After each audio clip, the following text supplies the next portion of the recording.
Sex, ये एक ऐसा विषय है जिस पे बात करते ही हमारे जहन में एक ऐसी तस्वीर उभरती है जिसमें आदमी के साथ ही फ़न, इंजॉयमेंट, एंटरटेनमेंट, प्लेजर, ये तमाम लफ्ज़ जुड़ते हैं। लेकिन एक औरत के संदर्भ में भी ये चीज़ें आ सकती हैं, ये अमूमन कम लोग सोचते हैं। औरत के नज़रिए से जब बात होती है तो सेक्स या तो हैरेसमेंट बन जाता है, या रेप बन जाता है, या असॉल्ट बन जाता है। और अगर कोई औरत इस तरह की बात भी करती है कि नहीं वो सेक्स को एंजॉय करती है, वो एक्सपेरिमेंट्स करती है, या इवन वो अगर अपने पार्टनर से भी डिमांड करती है, तो बहुत आसानी से उसे कैरेक्टरलेस मान लिया जाता है। मतलब यूजुअली हम ये सोचते हैं कि औरत जो है वो सेक्स को एंजॉय करने के लिए नहीं है, वो बस सेक्स का प्लेजर देने के लिए है। इसी थीम को लेकर करीब 3 साल पहले मैंने एक प्ले लिखा था, सेक्स, सोसाइटी एंड शी, जिसमें इन बातों के अगेन में थी कि नहीं, एक औरत की भी सेक्सुअल डिज़ायर होती है, फैंटेसी होती है, वो भी उतनी ही एक्सपेरिमेंटल होती है बेड में जितना एक आदमी होता है। ये कविताएं उसी प्ले का एक हिस्सा है। मैं पढ़ना चाहती हूँ अपनी और तुम्हारी देह की सारी रेखाएं, बार बार और लगातार, तब तक जब तक उन्हें याद ना कर लूँ। मैं झांकना चाहती हूँ तुम्हारी आँखों में, तब जब तुम और मैं 2 से 1 हो रहे हों। अंतरंग पलों में मुझे अखरती है तुम्हारी खामोशी, संवादहीनता से टूटती है मेरी एकाग्रता।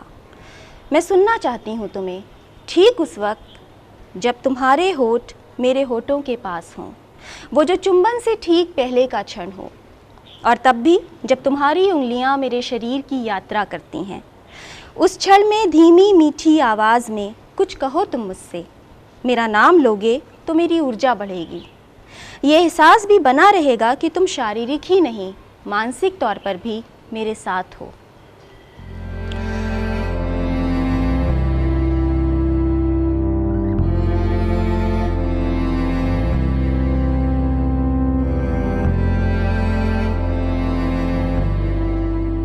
इसी की दूसरी कविता है।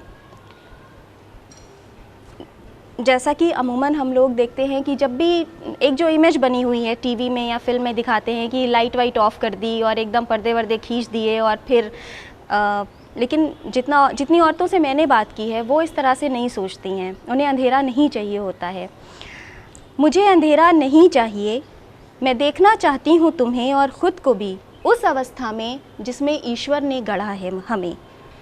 मैं पढ़ना चाहती हूँ अपनी और तुम्हारी देह की सारी रेखाएं, बार बार और लगातार, तब तक जब तक उन्हें याद ना कर लूँ। मैं झांकना चाहती हूँ तुम्हारी आँखों में, तब जब तुम और मैं 2 से 1 हो रहे हों। मैं देखना चाहती हूँ तुम्हारे चेहरे के सारे भाव, संभोग की प्रक्रिया आरंभ होने से ठीक पहले और ख़त्म होने के बाद भी और इसके बीच भी। इसी तरह से हम मानते हैं कि फैंटेसी जो है या फैंटेसाइज करने की जो प्रक्रिया है वो आदमी करते हैं, औरतें या लड़कियां नहीं करती हैं। ये भी एक तरह का मिथक है। फैंटेसी, क्या ये सिर्फ तुम्हारे शब्दकोश का शब्द है या तुम्हारी कल्पना का आयाम? नहीं, मेरी सोच के कैनवस पर भी तो ये रंग बिखरता है। मेरे जीवन के क्षितिज पर भी ये सूरज की तरह निकलता और डूबता है। मैं भी तो सीधी साधी रेखाओं को किसी कर्म में ढाल सकती हूँ या फिर बदल सकती हूँ हर क्रिया का प्रारूप। मैं भी आजमा सकती हूँ वो सारे के सारे आसन जो वात्स्यायन ने लिखे हैं, वो सारी भंगिमाएं जो खजुराहो की मूर्तियों में ढली हैं। क्यों हर बार चुनते हैं हम कमरे का कोई अंधेरा कोना? कभी कभी सोचती हूँ कमरे में बज रही हो हरि प्रसाद चौरसिया की बांसुरी। हर लय पर करें हम एक दूसरे को ख़ास तरह से स्पर्श, या फिर किसी ब्लू फिल्म को देखें साथ साथ और फिर कॉपी पेस्ट की तरह से प्रेम करें।